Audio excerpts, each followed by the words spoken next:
রমজানের ওজিফা হিসাবে সারাদিনের কোন আমল করব, 24 ঘন্টার জন্য যদি একটি রুটিন পেতাম তাহলে উপকার হতো। রমজানের ওজিফা হিসাবে সারাদিনের জন্য কোন আমল করবেন? সারাদিনের জন্য একটা জিনিস সবচেয়ে গুরুত্বের সাথে করবেন, যে কোনো গুনাহ করবেন না, কোনো পাপ করবেন না, মুখ দিয়া না, চোখ দিয়া না, হাত দিয়া না, কোনো অন্যায় করবেন না, কোনো মানুষের অধিকার নষ্ট করবেন না, কাউ ক্ষতি করবেন না। সব ক্ষেত্রে সারাক্ষণ চেষ্টা করবেন ভালো মানুষ হয়ে থাকার। এর বাইরে বেশি বেশি কোরআন তেলাওয়াত করবেন। সবচেয়ে বেশি আমল কোরআন তেলাওয়াতের আমল। রমজান মাস কোরআন নাজিলের মাস, সেজন্য কোরআন তেলাওয়াত বেশি বেশি করবেন। এর বাইরে সুবহানাল্লাহ, আলহামদুলিল্লাহ, লা ইলাহা ইল্লাল্লাহ, আল্লাহু আকবার, ইস্তিগফার পড়বেন। মনে মনে হাঁটতে হাঁটতে আল্লাহর সাথে কথা বলবেন, দোয়া করবেন। এই জিনিসগুলো বেশি বেশি করবেন। এর বাইরে রুটিন যদি চান আমার কাছে, তো আমি বলবো ভোর রাতে যখন খেতে উঠবেন, খেতে উঠলে 10 মিনিট 20 মিনিট হাতে রাখবেন। আগে খানা শেষ করে এরপরে একটু আল্লাহর কাছে দোয়া করবেন, অথবা আগে দোয়া করে তারপরে খানা খাবেন। একটু ভোর রাতে দোয়া কবুল হয়, এটা সারা বছর আপনি পারেন না, রমজানের সুযোগ আসে, এই সুযোগটা হেলায় হারাবেন না। এই টাইমে আল্লাহ তাআলা যেছে যেছে মানুষকে দোয়া কবুল করেন। আমি এর আগে বিভিন্ন জায়গায় বলেছি, বাংলাদেশের একটা প্রসিদ্ধ এবং প্রথম সারির একটা বিজনেস প্রতিষ্ঠানের এক ভাই, তিনি আমাকে তার অফিসে দেখা হওয়ার পর কিছুদিন আগে, আজকেও তাদের অফিসে আমি গিয়েছি একটা কাজে, তো আমাকে দেখা হওয়ার পর বলছে, ভাই একটু আসেন। ওনার অফিসে বসালেন, চা খাওয়ালেন, এরপরে বললেন যে ভাই আপনার একটা আলোচনা থেকে আমার জীবন পরিবর্তন হয়ে গেছে। আমি বললাম কি? আমি মনে হচ্ছে কোনো ভালো কাজ শুরু করছে। উনি বলেন না ভাই, কাহিনী ভিন্ন। কাহিনী হলো, আমার এমন এক রোগ হয়েছে, এই রোগের জন্য দেশের সকল ট্রিটমেন্ট তো আমি নিলামই, দেশের বাইরেও বহু ট্রিটমেন্ট করেছি, কিন্তু কোনোভাবে আমার রোগ ভালো হয় নাই এবং আমার ট্রিটমেন্ট হয় নাই। আমি জীবনের আশা ছেড়ে দিছি। এরকম ভয়াবহ পরিস্থিতিতে আমার কোম্পানির থেকে চাকরিও নাই, কারণ আমি কাজ করতে পারি না, অসুস্থ। তো আমি গ্রামে চলে গেছি মরার অপেক্ষা, যে এখন আর বাঁচার কোনো সুযোগ নেই। ডাক্তার বলছে যে শেখ জিকদিন যা খাইতে চান খান, আর কোনো ট্রিটমেন্ট নেই। বলেন যে আমি গ্রামে চলে গেছি, আশা ছেড়ে দিছি, অনেক কষ্ট যন্ত্রণা রোগের কারণে, মারা যাব এরকম একটা অবস্থা। হঠাৎ করে আপনার একটা ভিডিও দেখলাম, ভোর রাতে তাহাজ্জুদের সময়ের দোয়া আল্লাহ ফিরিয়ে দেন না। তখন আল্লাহর কাছে চাওয়া শুরু করলাম, প্রতিদিন ভোর রাতে উঠে কান্নাকাটি, দোয়া, মুনাজাত, খুব চোখের পানি ফেলা। আল্লাহ, সবাই যেটা পারে না তুমি সেটা পারো, দোয়া করতে শুরু করলাম। উনি বলেন, হঠাৎ করে একদিন তাহাজ্জুদের সময় উঠে খুব দোয়া কান্নাকাটি করলাম, খুব সিজদা করলাম, খুব চোখের পানি ফেললাম আল্লাহর কাছে, চিৎকার করে বাচ্চা পোলার মতো কাঁদলাম। বলেন যে হুজুর, বিশ্বাস করবেন, ওই দিন তাহাজ্জুদ পড়ে শেষ করার পর থেকে আমার শরীর থেকে সমস্ত রোগ উধাও হয়ে চলে গেছে। আজকেও তার সাথে দেখা করে আসছি আমি, ইন্টারেস্টিং বিষয়, আজকেও ওই লোকের সাথে আমি দেখা করে আসছি, একটা কাজে গেছিলাম তার অফিসে। আজকেও ওই ভাইটা আমাকে বললেন যে ভাই, এরপর আমি শুধু সুস্থ হয়েছি তা না, আমি আমার কোম্পানিতে আবার ফিরে আসছি। আগে যে ডিউটি ছিল আমার প্রমোশন হয়ে ডিউটি আমার আরো বাড়ছে, এবং আমার কোম্পানির চেয়ারম্যান সহ সবাই আমাকে আরো বেশি আস্থা রাখে। ওনার সামনে থাকা পিয়ন অন্যান্য লোকদেরকে আমার সামনে ডেকে বলতেছে, এই তোমরা বলো, আমি আগে যে বদমেজাজি দেখাইতাম, আছাড় পিছাড় করতাম, রাগ জাহির করতাম, আমার এগুলো আছে এখন? বলে না স্যার, এগুলো কিচ্ছু নাই এখন আর। শুধু সুস্থ হয়েছে না, আজীবন আমূল পরিবর্তন হয়ে গেছে। ভাইরা আমার, এই ভোর রাতের দোয়া বড় গুরুত্বপূর্ণ। রমজানে কিন্তু সেই সুযোগটা আসে, এই জন্য সাহারি করতে উঠলে একটু দোয়া করবেন, ঠিক আছে তো ইনশাআল্লাহ। এরপরে ফজর নামাজ পড়ে পারলে একটু তেলাওয়াত করে শাক করে তারপরে দরকার হলে ঘুমাবেন, আর দরকার না হলে নাই। এবং ডিউটিতে যখন যাবেন, ডিউটিতে কোনো ফাঁকি দিবেন না, পথে কারোর ক্ষতি করবেন না, কাউকে খারাপ কথা বলবেন না, আজে বাজে জিনিস মোবাইলে দেখবেন না, হারাম থেকে বেঁচে থাকবেন। জোহরের ওয়াক্ত হলে টাইম মতো নামাজ পড়বেন, আবার আসর ওয়াক্ত হলে টাইম মতো নামাজ পড়বেন। বাসায় এসে স্ত্রীর সাথে ইফতার বানানোতে সাহায্য করবেন, শুধু মোসে তাও দিয়ে বসে থাকবেন না যে আনবে আর বসে বসে খাবো। একটু কাজ কাম করবেন। নবী সাল্লাল্লাহু আলাইহি ওয়াসাল্লাম মেয়েদের কাজে সহযোগিতা করতেন। এরপরে আগেভাগে ইফতারের আগে একটু দোয়া করবেন। ইফতারের পরে সকাল সন্ধ্যার দোয়া দুরুদ ইত্যাদি পড়ে তারাবিতে চলে যাবেন। তারাবিতে সুন্দর করে মনোযোগ দিয়ে কোরআন তেলাওয়াত শুনবেন। তারাবিতে কি পড়েন, হাফেজ সাহেব কি পড়েন, সেটা তো আপনি শুনেন, বুঝেন না। এই জন্য একটা বই আমি লিখেছি এবছর, নতুন আমাদের বের হয়েছে, তারাবির সালাতে কোরআনের বার্তা। একটু দেখে নিতে পারেন যাওয়ার আগ দিয়া, যে আজকের তারাবিতে হাফেজ সাহেবরা যে পারা পড়বেন, সে পারাতে আল্লাহ কি বলছেন।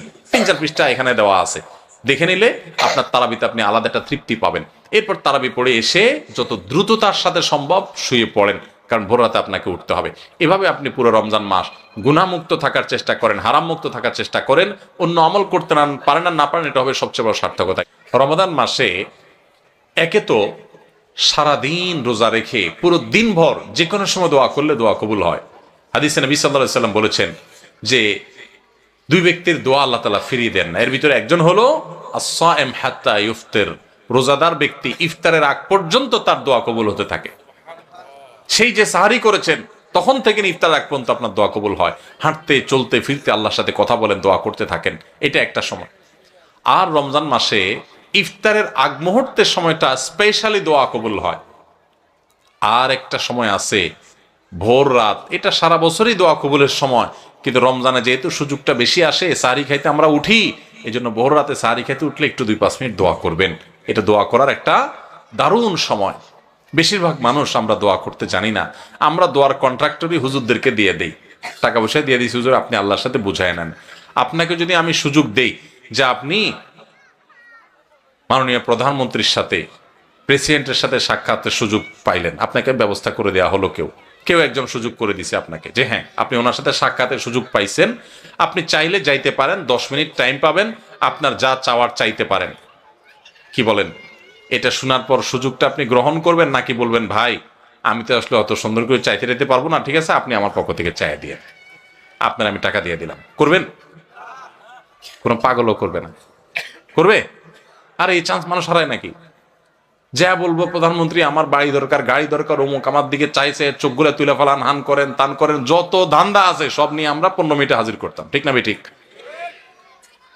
এই যদি হয় দুনিয়ার আল্লাহর একজন বান্দা, তার ব্যাপারে আপনার ধারণা, তো আল্লাহ রাব্বুল আলামিনের কাছে দোয়া করার সুযোগ আপনি পাইছেন।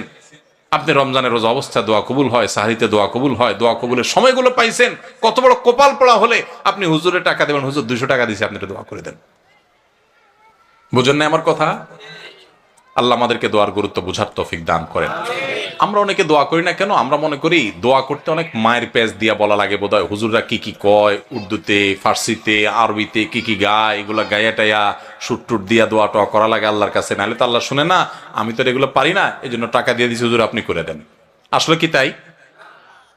আল্লাহ কি এই সমস্ত মায়ের পেজ দেখে? আমাদের প্রতিজ্ঞা করতে হবে, নিয়াত করতে হবে, এইবারের রমজানে আমি আল্লাহর কাছ থেকে আমার গুনাহগুলো মাফ করাইয়াই ছাড়বো। রমজানের প্রত্যেকটা দিন আল্লাহ তাআলা বহু মানুষকে সাধারণ ক্ষমা ঘোষণা করেন, যাই করছো বান্দা সব মাফ, সাধারণ ক্ষমা ঘোষণা করেন কিছু মানুষকে। সেই সৌভাগ্যবান মানুষগুলোর কাতারে আমি ঢোকার জন্য চেষ্টা করবই করব, এই প্রতিজ্ঞা করা, এটা হলো প্রস্তুতির অংশ। কিভাবে প্রস্তুতি গ্রহণ করলে আমাদের আসন্ন রমাদানকে আমরা সার্থক করতে পারবো? আমরা সাধারণত রমাদানের প্রস্তুতি নেই কিভাবে? যারা মুদি দোকানদার তারা তাদের দোকানে চিনি, বেগুন, যারা শাকসবজির ব্যবসা করেন অথবা যাদের কাছে ফ্রিজ আছে, তারা কাঁচা মরিচের দাম বেড়ে যাবে, সবজি কিছু কিছু বেড়ে যাবে, এগুলো সরায় রাখেন। তারপরে যে সমস্ত জিনিসপত্রের দাম বাড়তে পারে, খেজুর, ছোলা, চিনি, এগুলো, তেল, এগুলো সব সরায় রাখেন, কারণ রমাদান আসলে ক্রাইসিস তৈরি হতে পারে, তখন সেগুলো বাহির করে অধিক মুনাফা করবেন। অনেক দোকানদারের রমজানের প্রস্তুতি হলো কিভাবে মানুষকে ঠকায়া টাকা কামাই করবেন সেই বন্দোবস্ত করা, এটা হলো তার রমজানের প্রস্তুতি। আর আমরা যারা ঠিক ঠিক বলতেছি, আমাদের অনেকের রমজানের প্রস্তুতি হলো রমজান আসছে সেজন্য আমরা বেশি বেশি করে ছোলা, চিনি, বেগুন, বেসন, আমাদের খেজুর, যত রকমের তেল ইত্যাদি খাদ্য ভোজ্য পণ্য আছে সেগুলো সব কিনে বাসায় স্তূপ করে ফেলি, কারণ রমজান আসতেছে, আমাদের প্রচুর খাইতে হবে। খাওয়ার মাস আসতেছে, যে মাসে সকালে, আপনার ইফতারে, সাহারিতে, রাতে, তারাবির আগে, তারাবির পরে, নানা সময় আমাদের শুধু খাইতে থাকতে হবে, যেহেতু অনেক বেশি খাওয়া লাগবে। এই জন্য আমাদের রমজান আসলে প্রস্তুতি হয়, এই সমস্ত খাবার আইটেম কিনতে কিনতে আমরা অস্থির থাকি, ঠিক না ঠিক? এই হলো আমাদের রমজানের প্রস্তুতি, অথচ এটা রমজানের আসল প্রস্তুতি না। রমজান তো খাওয়ার মাস না ভাই, রমজান তো ইবাদতের মাস, কিন্তু আমাদের আচরণ দেখে মনে হয় এটা খাবারের মাস আসছে। আমাদের সংশ্লিষ্ট ডিপার্টমেন্টগুলো নাজেহাল তাদের অবস্থা হয়ে যায়, তারা অস্থির এবং ব্যাকুল হয়ে যায় যে কিভাবে বাজার নিয়ন্ত্রণ করবেন। প্রতি বছর বাজারে দেখা যায় ক্রাইসিস সৃষ্টি হয়, কারণ এত খাওয়া খায় মানুষ যে রমাদানের আগে রীতিমতো আলাদা অতিরিক্ত আমদানি করেও বাজার নিয়ন্ত্রণ করা যায় না, অথচ মানুষ দেশে আগে যেগুলো ছিল রমজানের সেগুলাই আছে, কিন্তু এত পরিমাণ খাই আমরা যে রীতিমতো টান পড়ে যায়, রমাদানের উদ্দেশ্যটাই ব্যাহত হয়। ভাইরা আমার, তো খাবারের প্রস্তুতি নেওয়া, খাদ্য মজুত করা, খাদ্য কেনাকাটা করে স্তূপ দেওয়া, এটা রমাদানের প্রস্তুতি না। রমাদানের আসল প্রস্তুতি কি? আজ আমরা সেরকম কিছু প্রস্তুতির কথা আপনাদেরকে শোনাবো ইনশাআল্লাহ তাআলা। ভাইরা আমার, রমাদানের প্রস্তুতির অংশ হিসেবে আমাদের পূর্বসূরি সোনালী যুগের স্বর্ণ মানব সালাফে সালেহীন তারা রমজানের 6 মাস আগে থেকে প্রস্তুতি গ্রহণ করা শুরু করতেন, যে রমজান আসছে, আমাকে ইবাদতবন্দি করতে হবে। মানসিক প্রস্তুতি নিতেন, অপেক্ষা করতেন, প্রহর গুনতেন, ক্ষণ গণনা শুরু করতেন, দিন গণনা শুরু করতেন, যে কখন রমজান আসবে আর কখন আমরা ইবাদতবন্দি করব। আর আমাদের অবস্থা হলো, আমরা অপেক্ষায় থাকি যে চাঁদ উঠলে শুরু করব। চাঁদ দেখা গেলে তখন এবার আমরা কোরআন তেলাওয়াত, জিকির আজকার, ইবাদতবন্দি শুরু করব। ভাইরা আমার, দাঁড়ায় থাকা একজন মানুষ দ্রুততার সাথে হঠাৎ করে খুব জোরে দৌড় দেওয়া শুরু করতে পারে না। দাঁড়ানো থেকে আগে হাঁটা শুরু করে, এরপর একটু গতি বাড়ায়, তারপরে অনেক স্পিড মানুষ দেয়। একটা গাড়ি যখন দাঁড়ানো থাকে, ওই দাঁড়ানো গাড়িটাকে হঠাৎ করে 100 মাইল স্পিডে চালানো যায় না। আগে 10, 20, 30 স্পিডে চালাইতে হয়, এরপর আস্তে আস্তে উঠাইতে উঠাইতে 100, 150 পর্যন্ত উঠাইতে পারে। আপনি দাঁড়িয়ে আছেন, ইবাদতবন্দি করছেন না, অপেক্ষা করছেন রমাদান আসবে, তখন আপনি দিবেন দৌড়, একেবারে আমল করে শেষ করে ফেলবেন। যারা রমজানের চাঁদ উঠার জন্য অপেক্ষা করে, যে চাঁদ উঠলে কোরআন তেলাওয়াত শুরু করব, চাঁদ উঠলে জিকির আজকার শুরু করব, চাঁদ উঠলে দোয়া দরুদ শুরু করব, রোজা শুরু করব, নফল নামাজ শুরু করব, দান সাদেকা শুরু করব, এদের বেশিরভাগ মানুষের অবস্থা হলো রমজান দেখতে দেখতে চলে যায়, তার ইবাদত আর করা হয় না। এই জন্য রমজানের আগে থেকেই যে আমলগুলো আপনি রমাদানে করবেন তার রিহার্সেল করতে হয়, প্রস্তুতি নিতে হয়।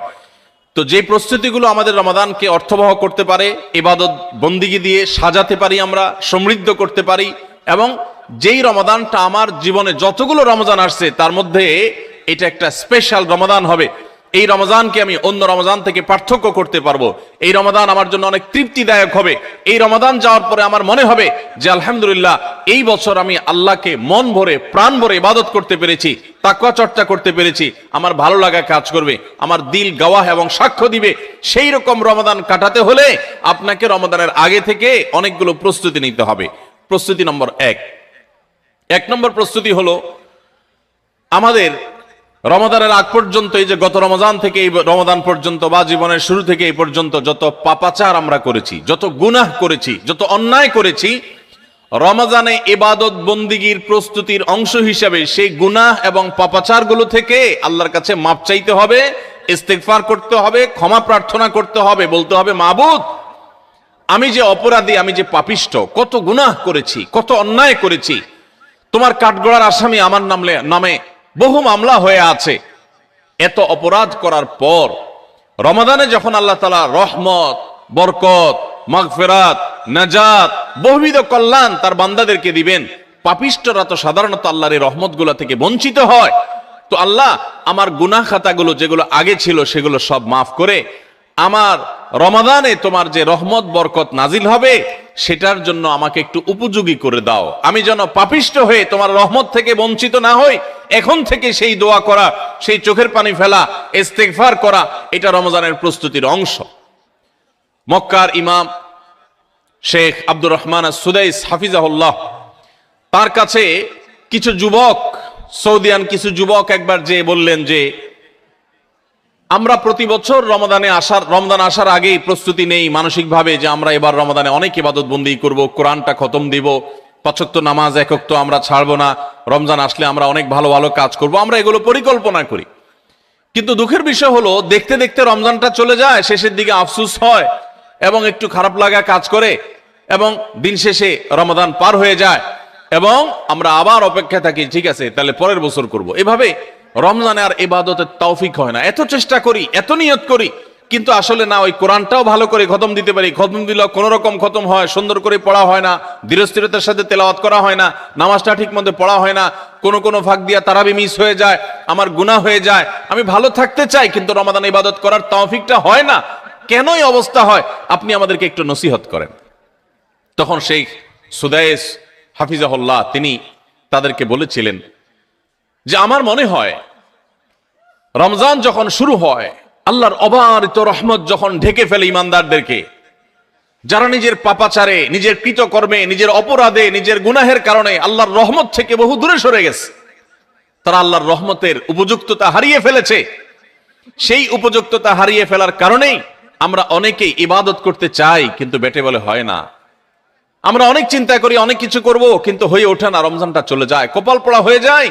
রমজানে যদি ইবাদত করতে না পারেন তো এটা শুধু শখের ব্যাপার না, রমজানে ইবাদত করতে না পারলে তো স্বয়ং নবী সাল্লাল্লাহু আলাইহি সাল্লাম এবং জিবরিলের বদদুয়ার ভাগীদার হবেন। বাউদা মান আদরাকা রমাদান ফালাম ইগফার লাহু ওয়া লাম ইগফার লাহ, যে ব্যক্তি রমজান পেল অথচ তার রমজানের গুনাহ খাতাগুলোকে মাফ করাইতে পারলো না, আল্লাহর রহমতের ভাগীদার হতে পারলো না, এ তো কপাল পোড়া, এ ধ্বংস অনিবার্য। তাহলে আমরা আল্লাহর রহমত থেকে বঞ্চিত হই, ধ্বংসের দ্বার প্রান্তে চলে যায়। রমাদানে কত মানুষকে আল্লাহ মাফ করেন, আমি কপাল পোড়ার মতো সেই জায়গায় দাঁড়ায় আছি। আগে যা ছিলাম রমজানও তাই, একটু রোজা রাখলাম, একটু ইফতার করলাম, একটু সাহারি খেলাম, একটু তারাবি টুকটাক পড়লাম, বাস এ হলো আমার রমজান।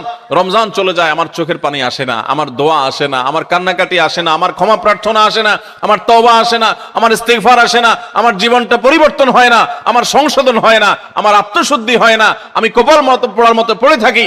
এর অন্যতম প্রধান কারণ হলো যে আমি সারা বছর পাপাচার করে আল্লাহর রহমত থেকে এত দূরে সরে গেছি যে রমাদানের আল্লাহর এই রহমতের উপযুক্ততা আমার হারিয়ে ফেলেছি। এজন্য শেখ সুদেশ তাদেরকে বলেছিলেন, আমার মনে হয় আমাদের গুনাহ এবং পাপাচারের কারণে আল্লাহর রহমতের উপযুক্ততা আমরা নষ্ট করে ফেলেছি। এই জন্য রমজান আসার আগে প্রস্তুতি হিসাবে আমরা আল্লাহর কাছে চোখের পানি ফেলে দোয়া করে আগের সব গুনাহগুলো মাফ চেয়ে নেই যে আল্লাহ রমজানের রহমতের উপযুক্ত হওয়ার জন্য আমার পূর্বের সব গুনাহ মাফ করে দেন, আমার হালখাতা করে দেন।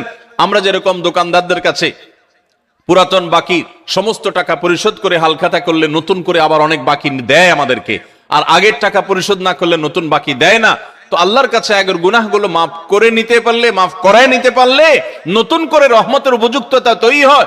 এই জন্য রমজানের প্রস্তুতির অংশ হিসেবে প্রথম প্রস্তুতির কথা বলেছি, আল্লাহর কাছে আসুন, নিজের কৃত পেছনের সমস্ত গুনাহ, সমস্ত খাতা, সমস্ত ভুল, সমস্ত বিচ্যুতি, সমস্ত ত্রুটি, সমস্ত পাপাচার, সমস্ত জুলুম, যত অন্যায় করেছি, চোখের গুনাহ করেছি, মুখের গুনাহ করেছি, মোবাইলে গুনাহ করেছি, ফেসবুক ইউটিউব মোবাইল করেছি, যত গুনাহ করেছি সমস্ত গুনাহ থেকে আল্লাহর কাছে মাফ চাই এবং দোয়া করি, আল্লাহ তুমি সব গুনাহগুলো মাফ করো, তুমি আহকামুল হাকিমিন, তুমি গফুরুর রহিম, তুমি সবকিছু করতে পারো।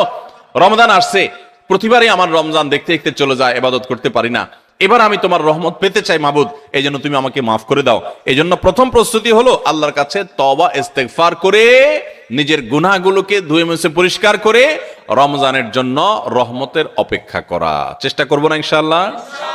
আল্লাহ আমাদের সবাইকে, আমরা যারা আছি, যারা শুনছি, আল্লাহ আমাদের সবাইকে আপনি রমাদান আসার আগে আগে আমাদের গুনাহগুলোকে মাফ করে আপনার রহমত থেকে দূরে সরার মতো যে সমস্ত অপরাধ করে বসে আছি, আল্লাহ সেগুলো থেকে আমাদের ফিরে আসার তৌফিক দেন এবং আমাদের গুনাহ খাতাগুলো মাফ করে দেন। ভাইরা আমার, তাহলে এক নম্বর প্রস্তুতির কথা বললাম, রমজানের প্রস্তুতির অংশ হিসাবে সকল গুনাহ খাতা থেকে আল্লাহর কাছ থেকে মাপ চেয়ে নিজের প্রোফাইলটাকে ক্লিন করে ফেলবো, সব পরিচ্ছন্ন করে ফেলবো, নতুন করে হালখাতা করে রমজানের জন্য শুরু করতে পারি।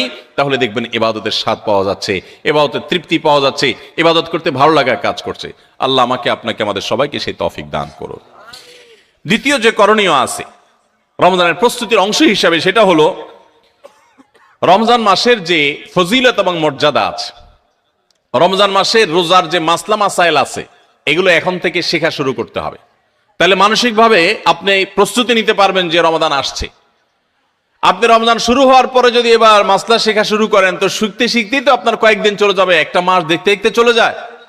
এই জন্য রমজানের প্রস্তুতির অংশ হিসাবে এখন থেকে রমজানের কি মর্যাদা, রোজার কি মর্যাদা, মানুষকে ইফতার করালে কি লাভ, রমজান মাসে গুনাহ থেকে বেঁচে থাকার অপরিহার্যতা কি রয়েছে, রোজা রেখে যদি আমি গুনাহ করি তাহলে রোজার কোনো লাভ নেই, উপাস থাকার মতো, এগুলো আগে থেকে জানতে হবে, শিখতে হবে, বুঝতে হবে।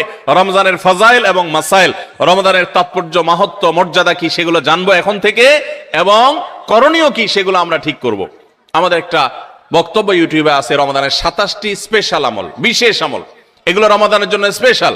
এই 27টি আমল প্রিন্ট করে বা হাতে কলমে কাগজে লিখে আপনি কোথাও টাঙায় রাখেন। এখন থেকে দেখা শুরু করেন যে 27টা আমলের সবগুলো আমি পুরো মাসব্যাপী করব, কোনটা আমি বাদ দিব না।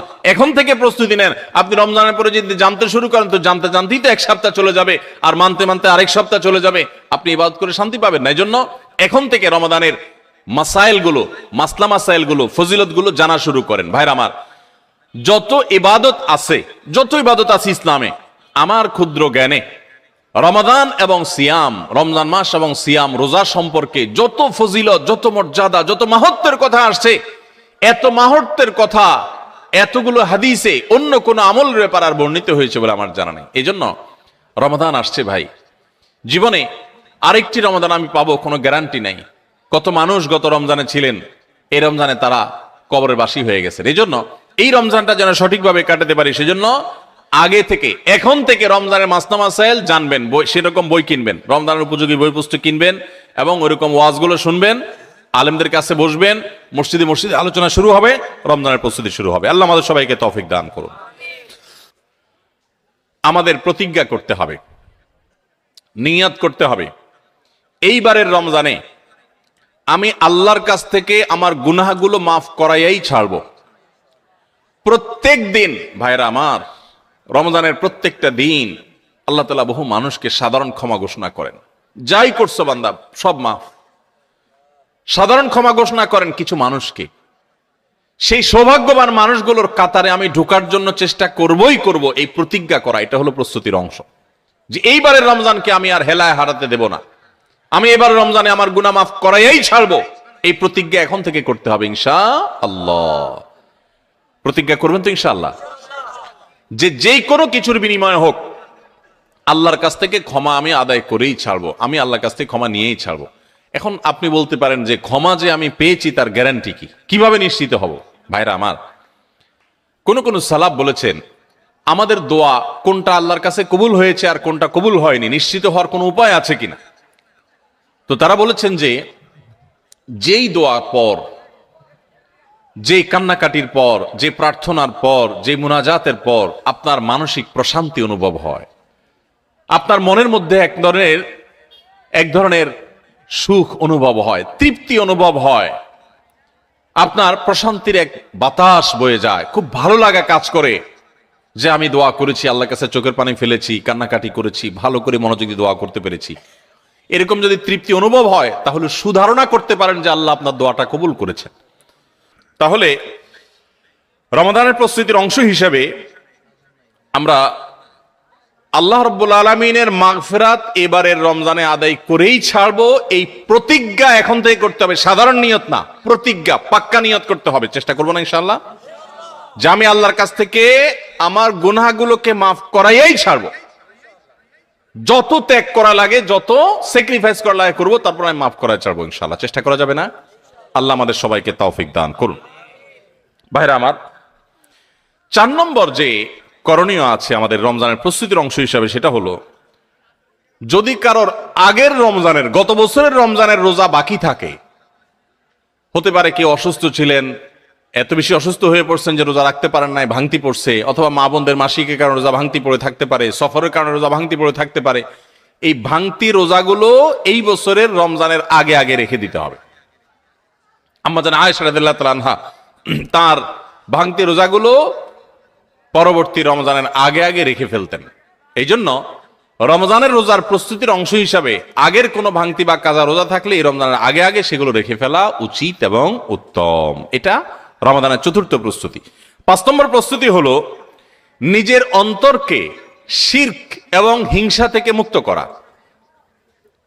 আল্লাহর সাথে কোনো কাউকে, সেটা কোনো মাজারে শায়িত ব্যক্তি হোক, কোনো জীবিত ব্যক্তি হোক, কোনো কাউকে আল্লাহর সাথে অংশীদার সাব্যস্ত করা যাবে না। এই শিরক করা থেকে নিজেকে পরিচ্ছন্ন করতে হবে, তাওহীদটাকে স্ট্রং করতে হবে এবং নিজের অন্তরকে হিংসা, বিদ্বেষ, শত্রুতা এগুলো থেকে পরিচ্ছন্ন করতে হবে। আপনি যদি এগুলো থেকে পরিচ্ছন্ন করেন, এগুলো থেকে পরিষ্কার করেন অন্তরকে, তাহলে ইনশাআল্লাহ বিইذনিল্লাহ আল্লাহ তাআলা প্রতিদিন যে বহু মানুষকে সাধারণ ক্ষমা ঘোষণা করেন, আপনি আশা করতে পারেন যে আপনি সাধারণ ক্ষমার আওতায় পড়বেন। কারণ হাদিস থেকে আমরা জানি যে যারা শিরকের মধ্যে থাকে, যাদের অন্তরে মানুষের প্রতি হিংসা থাকে, শত্রুতা থাকে, তারা আল্লাহর সাধারণ ক্ষমা থেকে মাহরুম এবং বঞ্চিত থাকে। অতএব আল্লাহর সাধারণ ক্ষমার উপযুক্ত হওয়ার জন্য নিজেদের অন্তরকে এই সমস্ত গুনাহ থেকে, বিশেষ করে শিরক এবং হিংসা থেকে পরিচ্ছন্ন হতে হবে। এটা হবে রমজানের প্রস্তুতির অংশ। রমজানে আল্লাহ রাব্বুল আলামিন প্রতিদিন অগণিত মানুষকে মাফ করে দিবেন, বহু মানুষকে আল্লাহ তাআলা মাফ করে দিবেন। যেহেতু বহু মানুষকে আল্লাহ তাআলা মাফ করে দিবেন, তো আমি তাদের মধ্যে যেন থাকি, সেজন্য আমি আমার অন্তরকে হিংসা এবং শিরক থেকে পরিচ্ছন্ন করব। 6 নম্বর প্রস্তুতি হলো বিশেষ করে সামাজিক যোগাযোগের মাধ্যম এবং আমাদের মোবাইল ফোনগুলো নিয়ন্ত্রণ করে ফেলতে হবে, যেগুলো আমাদের ইবাদত বন্দেগীর ক্ষেত্রে বড় ধরনের বাধা সৃষ্টি করে। অনেকেই আছি যে সোশ্যাল মিডিয়ার আসক্তিতে আমরা এরকম ভয়াবহ একটা পর্যায়ে, যে আমাদের ইবাদত বন্দেগীর ক্ষেত্রে সবচেয়ে বড় বাধা হলো আমাদের এই ফেসবুকের নেশা, টিকটকের নেশা, ইউটিউবের নেশা, মোবাইলের নেশা, গেমসের নেশা। অন্তত রমজান মাস উপলক্ষে আমরা আমাদের এই সমস্ত বিষয়গুলো থেকে যদি বেরিয়ে আসতে পারি, এটা হবে সবচেয়ে বড় কার্যকর পদক্ষেপ, সবচেয়ে বড় প্রস্তুতি, সবচেয়ে বাস্তবসম্মত প্রস্তুতি। যদি আপনার হিম্মত থাকে, শুনেন, নেক আমল করার জন্য কিছু বুকের বল লাগে, মেরুদণ্ড লাগে, এগুলো সবাই পারে না। এগুলোর জন্য সৎ সাহস লাগে। ইমানদার যুবক, আমার জীবনটা শেষ হয়ে যাচ্ছে, হেয়ালিপনায়, হেলায় পেলায়, যা খুশি তা করে জীবনটা পার করে ফেলছি, এই মোবাইল স্ক্রিনের পিছনে আমার পুরো জীবনটা বরবাদ করে ফেলছি, আর কত? আলাম ইয়ানিল্লাযীনা আমানু আন তাখশা কুলুবুহুম লিযিকরিল্লাহ। আল্লাহ বলেছেন, আল্লাহর স্মরণে অন্তর বিগলিত হওয়ার মতো সময় কি ইমানদারদের এখনো আসেনি? যুবক ভাই আমার, সালহাতু সঙ্গে বুদি দিল খারাস, আজ মুদে এক জামানা খাকে বাস। বহু বছর তো পাথর হয়েছিলে। আসুন এই রমাদানটা একটু মাটি হয়ে দেখি, একটু চোখের পানি ফেলে দেখি, একটু কান্নাকাটি করে দেখি। সোশ্যাল মিডিয়ার মজা তো বহু লুটেছেন, এবার আসন্ন রমাদানকে কেন্দ্র করে আসুন সোশ্যাল মিডিয়া থেকে নিজের আইডি, নিজের প্রোফাইলটাকে ডিঅ্যাক্টিভ করে ফেলান। 1 মাসের জন্য, মরে যাবেন না, একটু কষ্ট হবে, বন্ধু বান্ধবের সাথে বিচ্ছিন্ন হয়ে যাবেন, কিচ্ছু আসবে যাবে না। আমি আল্লাহর শপথ করে বলতে পারি, যদি সৎ সাহস করে এগুলো ডিলিট করে ফেলতে পারেন, পুরো অ্যাপ আইডি যদি ডিঅ্যাক্টিভ করে ফেলতে পারেন, অ্যাক্টিভিটি যদি বন্ধ করে ফেলতে পারেন, 1টা মাসের জন্য যদি আপনি নিয়ন্ত্রণ করতে পারেন নিজেকে, দেখবেন মাস শেষে আপনার অবর্ণনীয় এক তৃপ্তি এবং ভালো লাগা কাজ করছে। এই জন্য সৎ সাহস করতে হয়, হিম্মত করতে হয় যে আসন্ন রমাদানে আমার ইবাদতে বড় বাধা হলো আমার এই ফোনের নেশা, মোবাইল টিপাটিপির নেশা, সো আমি এটা থেকে বেরিয়ে আসব। আমরা যদি সৎ সাহস করি, হিম্মত করি, নিয়ত করি যে আমি এই রমাদানটাকে ইবাদতে কাটাবার প্রয়োজনে আমি কোরআন তেলাওয়াত করব, আমি বই পুস্তক পড়বো, আমি সুন্দর করে নামাজটা পড়বো, আমি আমার অন্যান্য কাজকাম করব, স্টুডেন্ট হলে পড়ালেখা করব, অন্যান্য কাজকাম করব, এর বাইরে আমি আমার সময়ের অপচয় থেকে বাঁচার জন্য আমি এই অপারেশন করব, নিজের প্রতি নিজে এই শক্ত এবং কঠিন অভিযান পরিচালনা করব। যদি আমরা নিয়ত করি, আল্লাহ তাআলা আমাদেরকে সাহায্য করবে। নিয়ত করা যাবে না ইনশাআল্লাহ? আল্লাহ আমাদের সবাইকে এই নিয়ত করার মতো সৎ সাহস দান করুন। আমি সেই যুবক দেখার সৌভাগ্য অর্জন করেছি, যেই যুবক রমাদানের শুরুতেই মোবাইল থেকে এরকম অ্যাপ ডিলিট করে ফেলে দেয়, ইবাদতের জন্য নিজেকে প্রস্তুত করে। ভাইরা আমার, বন্ধু বান্ধব অনেক কথা বলবে, হাসাহাসি করবে, কিয়ামতের ময়দানে এই হাসাহাসি করা মানুষগুলো আপনার কোনো কাজে আসবে না। আপনার আল্লাহর সামনে আপনাকে জবাবদিহি করতে হবে। রমাদান পেয়ে ইবাদত করতে পারলেন না, জবাবদিহি করা লাগবে। সো আমরা আমাদের ইবাদতে যে সমস্ত বাধা বিপত্তি আছে সেগুলো বিশেষ করে সোশ্যাল মিডিয়া এবং মোবাইল নিয়ন্ত্রণ করব ইনশাআল্লাহ, চেষ্টা করব না ইনশাআল্লাহ। 7 নম্বর প্রস্তুতি হলো, গত বছর, তার আগের বছর রমজানে আমি ইবাদত কেন করতে পারি না, কি কি সমস্যা ছিল? আমার অমুক দোস্তটা, ওর কারণে তারাবিটা পড়া হয় না, কারণ ও ওই টাইমে ফোন দেয়, আড্ডা মারতে বলে, অথবা তমুক কারণে আমার পড়ালেখাটা হয় না, অমুক নেশার কারণে হয় না। কি কারণে হয় না, প্রত্যেকেরটা আলাদা আলাদা। আমার গত রমজানে আমি কোরআনটা পুরো ভালো করে সুন্দর করে খতম দিতে পারি নাই কেন? শুরু তো করছিলাম কিন্তু শেষ করতে পারি নাই কেন? আমার গত রমজানে যে তারাবি কয়েকদিন মিস হয়েছিল, সেটা কেন মিস হয়েছিল?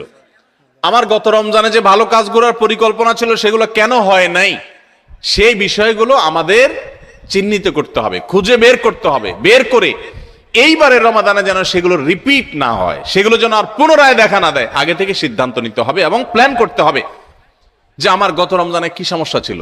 ও শেষের দশকে যে আল্লাহ লাইলাতুল কদর রেখেছেন, ওই দশকটাতে আমার ঈদের কেনাকাটার কারণে আমি এগুলো করতে পারি নাই, তাহলে এবছর ঈদের ঝামেলা আমি আগেই সেরে ফেলবো। আমি বাড়ি যাওয়ার নাম করে যাইতে একদিন, আসতে যাইতে একদিন, পথে একদিন, যাওয়ার পরে আবার শরীরকে ফ্রেশ করতে আরেক দিন, আমার শেষের 27তম রাত, আমার 28তম রাত, শেষের রাতগুলো ইবাদত করতে পারি নাই। মার্কেটে ঘুরছি, শপিং মলে ঘুরছি, আমার জিন্দেগি বরবাদ করছি। তাহলে গত বছর আমার ইবাদতের ক্ষেত্রে যেগুলো বাধা ছিল, যেগুলো কাঁটা ছিল, এই বছর সেগুলোকে আগে থেকে দূর করার পরিকল্পনা করতে হবে। এটা হলো রমজানের প্রস্তুতি। কথা বুঝেন নাই? মা বোনরা ইফতার বানাইতে বানাইতে ইফতারের আগে দোয়া কবুল হয়, মূল্যবান সময়টা নষ্ট করে ফেলছেন, পারেন নাই। তো এই বছর পরিকল্পনা করেন যে আগে থেকে যেই জিনিসগুলো তৈরি করে রাখা সম্ভব, যতটুকু গোছায় রাখা সম্ভব সেগুলো গোছায় রাখবো। আর পরিবারের সদস্যদেরকে নিয়ে বসেন, এবার আমরা সবাই একটু ভালো করে ইবাদত করতে চাই, হেয়ালিপনা করতে চাই না। আমরা রমাদান খেয়ে পরে কাটানোর জন্য আল্লাহ দেন না, ইবাদতের জন্য দিয়েছেন। এই রমাদানের মূল্য এত বেশি যে এই রমাদান চলে যাচ্ছে আমরা বেশিরভাগ মানুষ উপলব্ধিও করতে পারছি না, অথচ এই একটা রমাদান আমার গোটা জীবনকে পরিবর্তন করার জন্য যথেষ্ট। আপনারা জানেন জান্নাতের একটা স্পেশাল গেট আছে, নাম হলো রাইয়ান। এই রাইয়ান নামক গেট দিয়ে আল্লাহ রাব্বুল আলামিন শুধুমাত্র রোজাদারদেরকে প্রবেশ করার সুযোগ দিবেন, যারা রমাদান ইবাদত বন্দেগী করেছে, আল্লাহর নাফরমানি থেকে বেঁচে থেকেছে, তাকওয়ার জীবন অবলম্বন করেছে। আল্লাহ তাদের মর্যাদা দিবেন ওই স্পেশাল গেট দিয়ে প্রবেশ করে। এই জন্য জাহান্নাম থেকে বাঁচার জন্য, জান্নাত লাভের জন্য পরিবারের সদস্যদেরকে নিয়ে বসেন যে আমাদের এবারের রমাদানে আমরা ইবাদত করব। আমাদের গত রমজান ইবাদত কেন হয় নাই? কারণ ইফতারিতে আমাদের 10 আইটেম না হইলে হয় না। এবার আমরা আইটেম কমাই, আমরা একটু খাবার পরিমাণ কমাই। যেই খাবার খেতে আমাদের ঝামেলা হইটা আমরা করব না। যদি কোনো মহিলার ইফতারের প্রস্তুতি ইবাদত না হয়, সাহারির সময় তার ঝামেলা তৈরি হয়, তাহলে এগুলো আগে ভাগে প্ল্যান করতে হবে কিভাবে কমানো যায় ঝামেলাগুলো। হয় পরে করব, নয় আগে করব, নয় পরিবারের সদস্যদের সাহায্য নিব, নাহলে আইটেম কমাবো, কিভাবে হতে পারে প্ল্যান প্রোগ্রাম করতে হবে। বেড়াবেড়ি, দাওয়াত খাই, ইফতার পার্টি, সাহারি পার্টি, এগুলো করতে গিয়ে আমার ইবাদত হয় নাই, সো আমি এবছর সেগুলো করব না। এজন্য গত বছরের সমস্যাগুলো চিহ্নিত করে সেগুলো থেকে এবার দূরে থাকার চেষ্টা করতে হবে। এটা হলো 7 নম্বর প্রস্তুতি। 8 নম্বর প্রস্তুতি হলো রমজানের যে আমলগুলো আছে, রমজানের ওই যে বললাম 27টা স্পেশাল আমল আছে হাদিসের আলোকে, 27টা। রমজানের সবচেয়ে বড় আমল কি ভাই?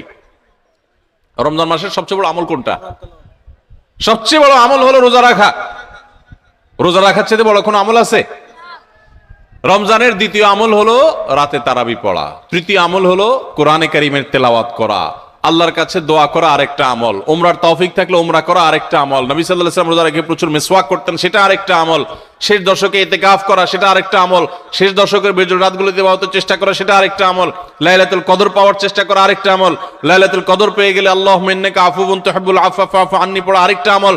এই রকম 27টি আমল স্পেশাল আছে রমাদানের জন্য, যেগুলো কোরআন এবং হাদিস থেকে প্রমাণিত। তাহলে সেই আমলগুলোকে এখন থেকে টুকটাক শুরু করার চেষ্টা করা। একটু নফল রোজা রাখেন, তাহলে রমজানে যে রোজা রাখবেন ওটা সহজ হবে। এখন থেকে রোজা রাখার অভ্যাস করেন। নবী সাল্লাল্লাহু আলাইহি ওয়াসাল্লাম বেশি বেশি রোজা রাখতেন। আপনি এখন থেকে দান সাদাকার অভ্যাস শুরু করে দেন, প্ল্যান পরিকল্পনা শুরু করে দেন।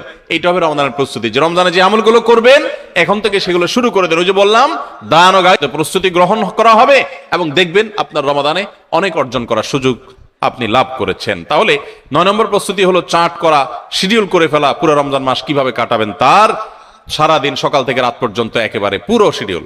10 নম্বর হলো শাবান মাসের শেষ দিনে 29শে শাবান পশ্চিম আকাশে চাঁদ দেখবেন। এটাও রমজানের প্রস্তুতির অংশ। আমরা আমাদের ছোটবেলায় গ্রামে চাঁদ দেখেছি, এখন মানুষ চাঁদ দেখে না। দেখে চাঁদ আকাশে দেখে না, চাঁদ এখন মোবাইলে খোঁজে। কোথায় খুঁজে? মাগরিবের পরে মোবাইল হাতানো শুরু করে দেয়। এই রমজানের চাঁদ দেখা গেছে, ঈদের চাঁদ দেখা গেছে কিনা, চাঁদ দেখা কমিটি কি বলছে, ফেসবুকে নিউজ আসছে কিনা দেখো। চাঁদ তালাশ করার কথা আকাশে, সেখানে চাঁদ তালাশ করে আমরা কোথায়? মোবাইলে। চাঁদ দেখা কমিটি যে চাঁদ দেখার ঘোষণা দিবে, তাদের কাছে তো আসমান থেকে ফেরেশতা নাজিল হবে না যে ওইটা শুনে তারা ঘোষণা দিবে। আমরা সারা দেশ থেকে দেখলে, তাদেরকে নিউজ দিলে তারপর না তারা সেই নিউজের ভিত্তিতে ঘোষণা দিবে। তো আমরাই যদি সবাই চাঁদ দেখা বন্ধ করে দেই, তাহলে তারা কিভাবে ঘোষণা দিবে? এই জন্য দেখবেন চাঁদ দেখা কমিটি বেচারারা ঘোষণা দিতে দিতে কোনো বছর রাত 10টা 11টা 12টা বাজায় দেয়। সাদে বাজায়, কারণ আমরা তো তাদেরকে সাহায্য করি না। মনে রাখবেন রমজানের চাঁদ অন্য যে কোনো আরবি হিজরি মাসের চাঁদ যদি আপনি খোঁজেন পশ্চিম আকাশে, দেখেন আর না দেখেন, আপনি একটু তালাশ করেন, চেষ্টা করেন। যদি চাঁদ দেখার চেষ্টা করেন তাহলে আপনি চেষ্টা করার কারণে সওয়াব পাবেন, সুন্নাত একটা জিন্দা করার সওয়াব পাবেন। আর চাঁদ যদি দেখতে পান তাহলে দোয়া পড়বেন, আল্লাহুম্মা আহিল্লাহু আলাইনা বিল ইয়ুমনি ওয়াল ঈমান ওয়াস সালামাতি ওয়াল ইসলাম রব্বি ওয়া রাব্বুকাল্লাহ। হে চাঁদ, হে আল্লাহ, আমি তোমার কাছে এই চাঁদ, এই চাঁদের মাসটা, এই মাসটা আমি বরকতময় মাস হিসেবে তোমার কাছে চাই। ঈমানের সাথে যেন থাকতে পারি, শান্তি নিরাপত্তার সাথে থাকতে পারি, ইসলামের সাথে থাকতে পারি। এরপর চাঁদকে লক্ষ্য করে বলা, হে চাঁদ, তোমার এবং আমার সৃষ্টিকর্তা এক আল্লাহ, তোমারও রব আল্লাহ, আমারও সৃষ্টিকর্তা আল্লাহ। তো এই দোয়া পড়া সুন্নাত। যদি চাঁদ দেখতে পান দোয়া পড়বেন, আর না দেখতে পারলে চেষ্টাটা করবেন, তাও সওয়াব পাবেন। এই জন্য শাবানের 29 তারিখে পশ্চিম আকাশে চাঁদ তালাশ করবো তো ইনশাআল্লাহ। এগুলো এখন বিদায় হয়ে গেছে, চাঁদ তালাশ করা। চাঁদ তালাশ করা একটা বিলুপ্ত সুন্নাহ। এই সুন্নাহ জিন্দা করার চেষ্টা করবেন। রাস্তা বের হয়ে পশ্চিম আকাশে তাকাবেন। তাহলে এটা হবে রমজানের প্রস্তুতির একটি বিষয়। 10 নম্বর প্রস্তুতি হলো শাবান মাসে চাঁদ দেখা। আর 11 নম্বর এবং সর্বশেষ প্রস্তুতি হলো আল্লাহর কাছে ইবাদতের জন্য দোয়া করতে হয়। আমাদের পরিকল্পনা আমরা করতে পারি, কিন্তু তৌফিক তো আসলে আল্লাহ দিবেন। এই জন্য আমার পরিকল্পনাগুলো করে আমি বলবো, আল্লাহ আমি চাটও তৈরি করেছি, রমজানে মাসালা জানার জন্য বইও কিনেছি, আমি কোরআনও তো রেডি করেছি, তেলাওয়াতও শুরু করে দিয়েছি, টুকটাক নফল রোজা রেখে আমার প্রস্তুতিও শুরু করে দিয়েছি। আমি আমার জায়গা থেকে যা করতে পারার আমি করছি। মাবুদ, এবারের রমজানটাতে তুমি আমার একটু ইবাদত করার তৌফিক দিও। ভাইরা আমার, আপনারা অনেকেই অনেক স্বাদ জীবনে আস্বাদন করেছেন, আড্ডা মেরে বন্ধু বান্ধবের সাথে একান্তে কাটিয়ে বিভিন্ন রকমের কাজ করে মজা অনেক লুটেছেন। আল্লাহর শপথ, রমজানটাতে যদি আপনি ইবাদত করে কাটাতে পারেন, রাতভর একটু চোখের পানি ফেলে তাহাজ্জুদের সময় সাহারি খাওয়ার পর 10টা মিনিটে যদি একটু কাঁদতে পারেন, আল্লাহর কাছে মাপ চাইতে পারেন, আপনার কাছে পৃথিবীর যে কোনো কিছু তৃপ্তির চাইতে অনেক বেশি তৃপ্তিদায়ক হবে এই আল্লাহর কাছে একান্ত মুহূর্তে কান্নাকাটি করা, দোয়া করা, ইবাদত করা, ইস্তেগফার করা, আমলে মশগুল থাকা। আপনি সেই জিনিসটা করার পরিকল্পনা এই বছর রমাদানে নেন। চেষ্টা করা যাবে না ইনশাআল্লাহ? ভাইরা আমার, সেজন্য আল্লাহর কাছে দোয়া করতে হবে, আল্লাহ আমি আমার চেষ্টা যা নেওয়ার, প্রস্তুতি যা নেওয়ার আমি নিয়েছি, চেষ্টা করেছি, মাবুদ তুমি এবার আমাকে তৌফিক দিও। নবী সাল্লাল্লাহু আলাইহি ওয়াসাল্লাম প্রত্যেক নামাজের পরে দোয়া করতেন, আল্লাহুম্মা আইন্নি আলা যিকরিকা ওয়া শুকরিকা ওয়া হুসনি ইবাদাতিক। ও আল্লাহ, তোমার কাছে আমি সাহায্য চাই যেন তোমার সুন্দর করে ইবাদত করতে পারি, যেন তোমার স্মরণ আমি সুন্দর মতো করতে পারি, হ্যাঁ, তোমার কৃতজ্ঞতা শুকরিয়া যেন আদায় করতে পারি, সেই তৌফিক তুমি দাও। আল্লাহর কাছে তৌফিক চাইতে হয়। এজন্য ভাইরা, রমাদানের সর্বশেষ এবং 11তম প্রস্তুতি বলেছি, আল্লাহর কাছে দোয়া চেয়ে নিতে হবে যে আল্লাহ তুমি আমাকে তৌফিক দিও। আল্লাহ তাআলা আমাদের সবাইকে রমাদানের এই সবগুলো প্রস্তুতি যথাযথভাবে করে আসন্ন রমাদানকে আমাদের জীবনে এক ব্যতিক্রমী রমাদান, সার্থক রমাদান, সফল রমাদান, তৃপ্তিদায়ক রমাদান এবং জান্নাত কামানো রমাদান, মাগফিরাত লাভ করা রমাদান হিসাবে কাটাবার তৌফিক নসিব করুন। খুব দোয়া করব দিল থেকে ভাই, খুব দোয়া করব, খুব চোখের পানি ফেলবো যে আল্লাহ রমাদানে যদি ক্ষমা না পাই তাহলে তোমার ফেরেশতার বদদোয়া, তোমার নবীর বদদোয়ার ভাগীদার হইতে হবে। এর চেয়ে বড় হতভাগা আর কেউ নেই যে রমজান পাওয়ার পরও ক্ষমা পায় নাই, রমজান পাওয়ার পরও 5 ওয়াক্ত নামাজ ধরতে পারে নাই, রমজান পাওয়ার পরও কোরআন ধরতে পারে নাই, রমজান পাওয়ার পরও তার জীবনে পরিবর্তন হয় নাই, তাকওয়া শুরু করতে পারে নাই। এর চাইতে হতভাগা, এর চাইতে কপাল পড়া আল্লাহর জমিনে আরেকটা নেই। ভাইরা আমার, সেজন্য এবারের রমাদানটাকে আমরা একটু নড়ে চড়ে বসে ভিন্নভাবে কাটাবার চেষ্টা করি। আল্লাহ হে আরশে আজিমের মালিক, আপনি আমাদের সবাইকে তৌফিক দান করেন। আমরা চেষ্টা করব না ইনশাআল্লাহ ভাই রমাদানকে সুন্দরভাবে কাটাবার জন্য এখন থেকে প্রস্তুতি নিব না ইনশাআল্লাহ? আমি এক নজরে আবারও আপনাদেরকে এই 11টা প্রস্তুতির কথা বলে দিচ্ছি। সর্বপ্রথম প্রস্তুতি হলো রমাদানে যেন আমি ইবাদতের তৌফিক আল্লাহর কাছ থেকে পাই, রহমত যেন পাই, সেজন্য আমার পেছনের গুনাহগুলো থেকে আল্লাহর কাছ থেকে মাপ চেয়ে নিব। রমজানের প্রস্তুতির অংশ হিসাবে আগের গুলো মাপ চাই নিব, আল্লাহ আমাকে মাফ করে দাও। বেশি বেশি ইস্তেগফার পড়বো, সাইয়্যিদুল ইস্তেগফার পড়তে পারি, আল্লাহুম্মা আনতা রাব্বি লা ইলাহা ইল্লা আনত। আল্লাহ আপনি আমার রব, আপনি ছাড়া সত্যিকারের কোনো মাবুদ নাই। খালাকতানি, আপনি আমাকে সৃষ্টি করেছেন, ওয়া আনা আবদুক, আমি আপনার গোলাম, ওয়া আনা আলা আহদিকা ওয়া ওয়াদিকা মাস্তাতাতু, যতটুকু পেরেছি আল্লাহ আপনার সাথে কৃত অঙ্গীকার আর ওয়াদাকে রক্ষা করার চেষ্টা করেছি। আউযু বিকা মিন শাররি মা সানাত, আল্লাহ আমি যে সমস্ত অপকর্ম নিজে করেছি আমি আপনার কাছে পানা চাই সেগুলোর ক্ষতি থেকে, এগুলোর কারণে যেন আমি বঞ্চিত না থাকি, রমাদানে কপাল পোড়াদের কাতারে যেন শামিল না হই, আমি যেন তৌফিক পাই। আউযু বিকা মিন শাররি মা সানাত আবু লাকা বিনিআমাতিকা আলাই, আল্লাহ যত নিয়ামত আপনি দিয়েছেন আমি স্বীকার করি। ওয়া আবু লাকা বিযামবি, আমি যত পাপাচার করেছি মাবুদ আমি স্বীকার করি। ফাগফিরলি ফাইন্নাহু লা ইয়াগফিরুয যুনুবা ইল্লা আনত, ও মালিক আপনি ছাড়া আর কেউ পাপাচার মাফ করতে পারে না, ইখতিয়ার কারণ নাই, আপনি একটু মাফ করে দেন। আল্লাহর কাছে মাফ চাইবো, মাফ চেয়ে রমজানের জন্য প্রস্তুতি নিব, চেষ্টা করবো তো ইনশাআল্লাহ।